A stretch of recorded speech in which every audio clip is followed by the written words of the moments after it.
প্রতি বছর শীতকালে হিমালয়ের উত্তরের দেশগুলো যেমন সাইবেরিয়া, মঙ্গোলিয়া, তিব্বত থেকে প্রচুর পরিমাণে অতিথি পাখি আসে আমাদের দেশে। বহু বছর ধরে বাংলাদেশের মানুষ অতিথি পাখির এই আগমনে অভ্যস্ত।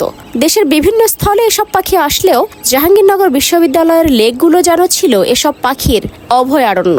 প্রতি বছর জাহাঙ্গীরনগরের প্রতিটি লেকে অসংখ্য পাখির কিচিরমিচির কলতানে মুখরিত হয়ে থাকত।